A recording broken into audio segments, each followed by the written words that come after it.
I'm 18 and I kissed my soccer coach. Here's what happened next. It wasn't supposed to happen. Not like that. I was only 18, just trying to get through my final high school season, impress scouts, and maybe, just maybe, earn a scholarship. But then he showed up. My new soccer coach, confident, sharp, quiet in the way that makes you want to listen. I didn't plan to feel anything. I didn't plan to let my guard down. But emotions have a way of getting past defenses, especially when you least expect it. What started as admiration turned into something deeper, something I didn't understand at first, until the night I kissed him. And everything changed. Before we begin, make sure to subscribe to the channel, like this video, and turn on notifications so you don't miss a single part of this story. This one will take you through tension, desire, confusion, and the kind of truth that makes you question everything. Let's begin. I remember exactly what I was wearing the day he arrived. Mud-streaked practice shorts, a shirt that clung too tight to my back, and a face already red from running laps in the late September sun. Coach Herrera was supposed to be temporary. At least that's what we were told after our old coach quit mid-season.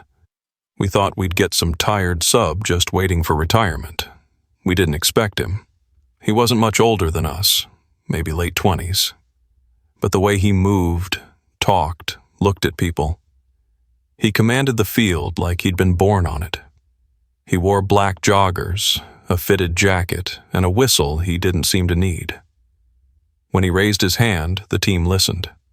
When he spoke, no one interrupted, not even the seniors. And then, there was me, 18, a starting striker with decent stats and a lot to prove. I wasn't the strongest or the tallest, but I had speed and hunger. I knew this season was my shot at a college offer. I didn't have a backup plan. The first time he looked at me, I felt it. That quiet pause, like he saw something in me no one else did. I brushed it off as nerves. Respect, maybe. But it lingered. After practice, I stayed behind to run extra drills. I didn't want him to think I was lazy. I told myself I was doing it for scouts, for scholarships. But every time I heard his voice call out corrections or his footsteps pacing the sideline, I pushed harder. "Your left foot's better than you think," he said once, tossing a ball back at me. I blinked. "How do you know?" He shrugged. "Watched your warm-ups yesterday. You're faster when you don't overthink it." He smiled. Not wide, just enough, like he was holding back more. That night, I couldn't sleep. I replayed the drill. The way he watched me, the way his voice sounded quieter when it was just us. It wasn't normal. It wasn't the usual way I thought about people, but it wasn't the first time either. There'd been moments before. Locker rooms, glances in hallways, conversations that stuck longer than they should have. But I'd always looked away. I'd always ignored it. Until now. Because now it wasn't just a fleeting thought. It was him.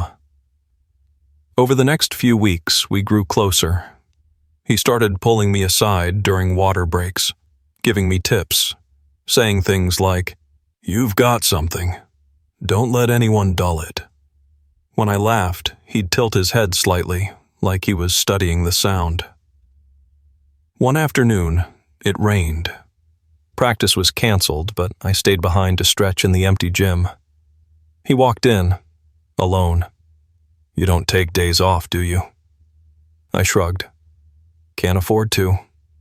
He didn't respond, just watched as I tied my laces and leaned into a hamstring stretch. "Why are you really here, Coach?" I asked, barely louder than the rain outside. He sat on the bleachers, elbows on his knees. "Because some people are worth showing up for." My chest tightened. There was silence after that. Just rain against the roof and my own pulse in my ears. I stood, took a step closer, then another. He didn't move, didn't stop me. I reached him, close enough to smell the rain on his clothes, the tension in the air between us. He looked up, met my eyes, and I kissed him. It was fast, desperate, and for a second he kissed me back.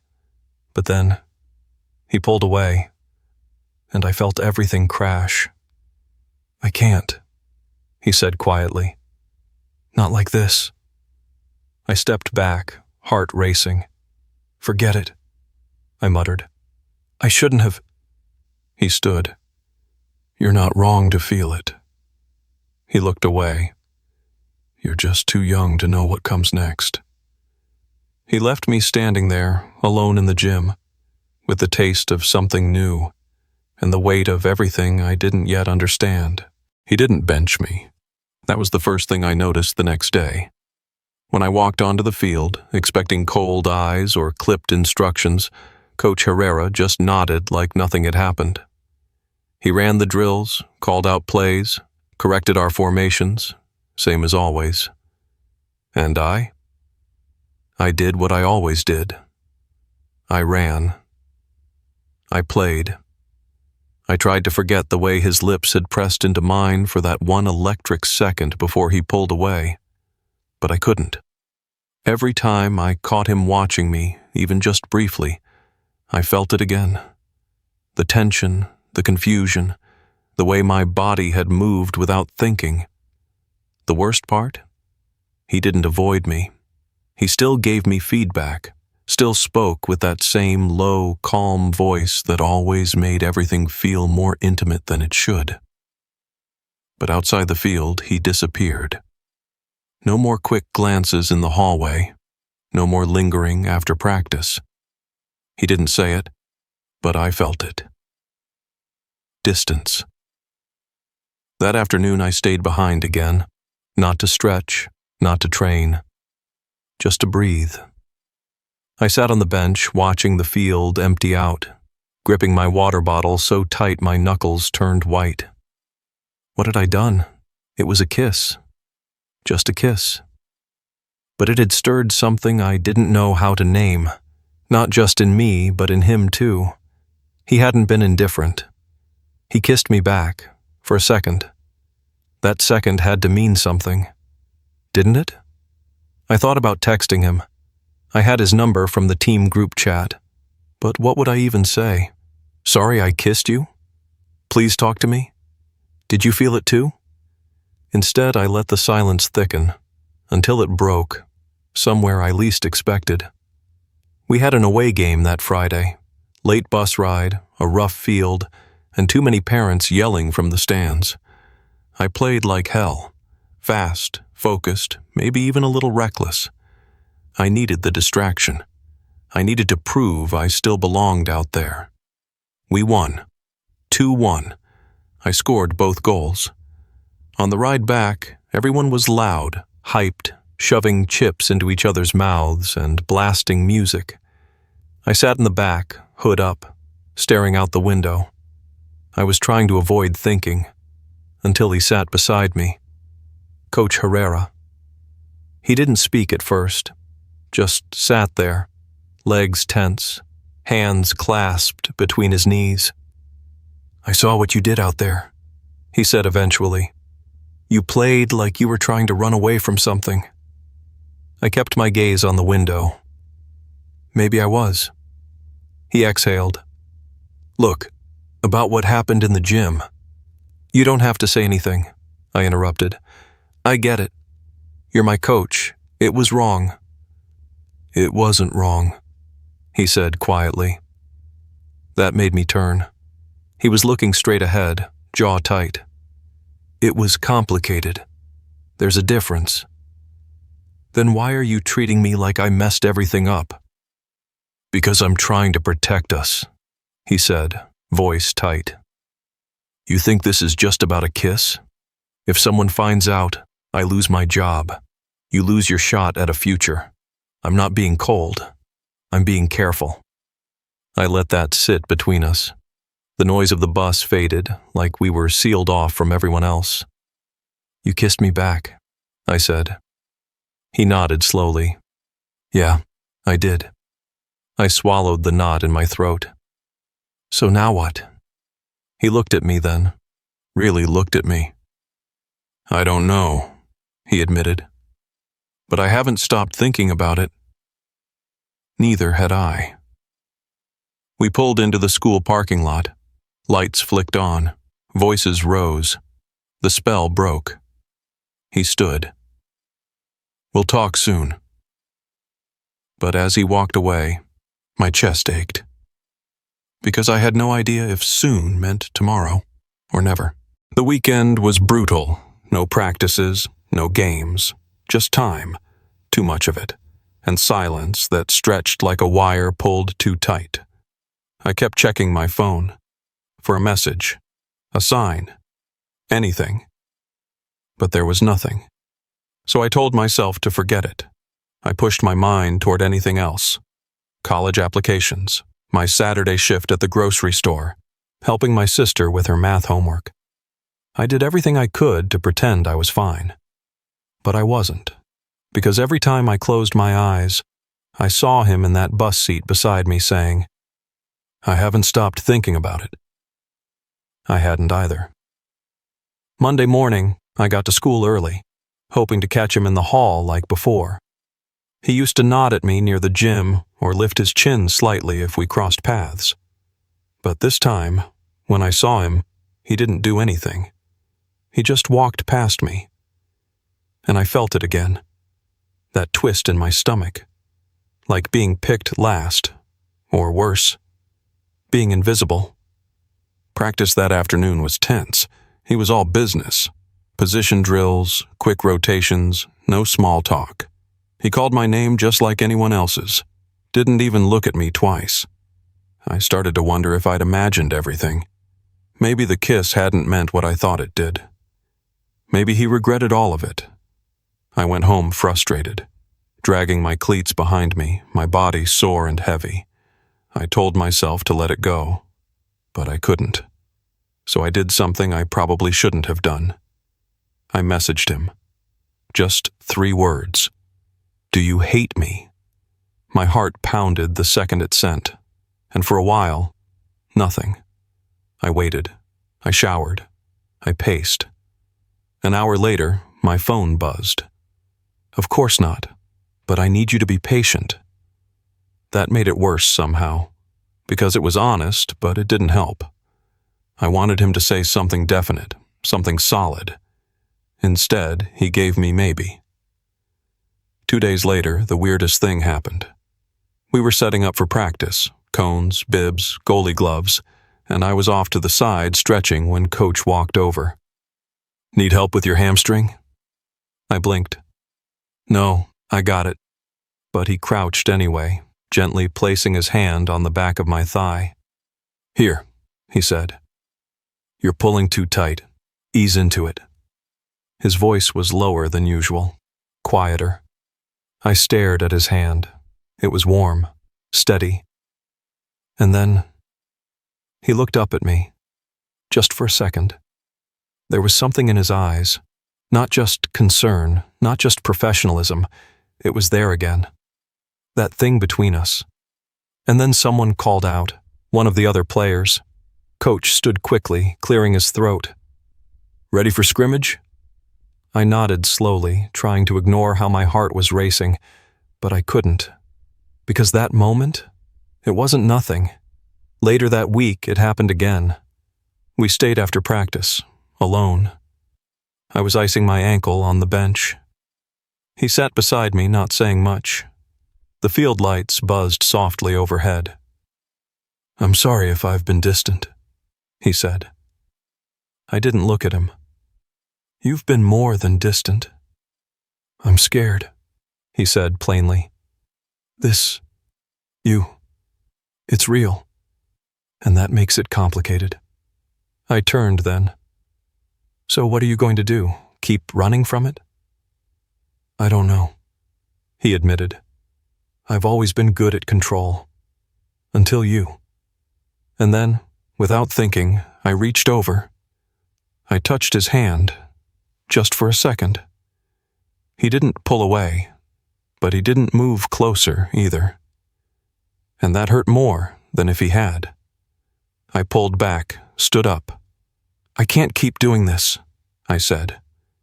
"If you want to push me away, fine. But don't keep pulling me in just to leave me in the dark again." He looked at me, stunned, and I walked off the field, not looking back once. But inside, I was burning. Because his silence wasn't the worst part. His almost was. The next few days were a blur of cold air, fake smiles, and quiet hallways. I stopped staying after practice, stopped lingering by the field. If Coach Herrera wanted distance, I'd give him distance. But it didn't make anything easier. I could still feel him in every part of the field, his voice in my head when I made a run, his stare in my mind every time I kicked too hard. He was everywhere, even when he wasn't looking at me. And the worst part? I still wanted him to. Every day, I told myself to move on, to focus on soccer, college, graduation, anything. But it wasn't that simple. Because when someone starts to mean something real to you, not just as a crush, not as a fantasy, but as someone who sees you, they don't just disappear from your heart. That Thursday, everything cracked open. We had a night game, rival school, packed bleachers, lights buzzing overhead, and a tension I couldn't shake. I was off my rhythm the entire first half, missing passes, tripping over myself, barely hearing my teammates. Every time I looked at the sideline, he was there, silent, watching, but not seeing me. It felt like punishment. At halftime, we were down 1-0. Coach gathered us in a circle, gave a calm, focused speech, the kind that usually lit a fire under us. But all I felt was ice. When the whistle blew for the second half, I charged onto the field with one thing in mind. I needed to feel something. Anything. 15 minutes in, I collided hard with another player going after a loose ball. I hit the ground hard, pain shooting through my ribs and shoulder. Everything stopped. I could hear the crowd gasp, cleats scraping the turf, a whistle, and then footsteps, fast ones. His voice. "Don't move." I blinked up at him. His face was tight, his hands gentle as he checked my side. "Can you breathe?" "Yeah," I said, barely above a whisper. "You're not bleeding. Probably bruised. Let's get you up." He helped me to my feet, his arm steady around me as he walked me toward the bench. The stadium lights felt too bright, the crowd too loud. But all I could feel was him, close again, like everything else had faded. When we reached the sideline, I sat down, wincing. Coach knelt beside me. We were shielded from the field, half hidden behind the med bag and water coolers. He looked at me, really looked this time. No walls, no mask. "I saw the way you've been playing," he said. "You're not just hurt now. You've been hurting all week." I looked away. He touched my wrist, lightly. "I didn't mean to push you away."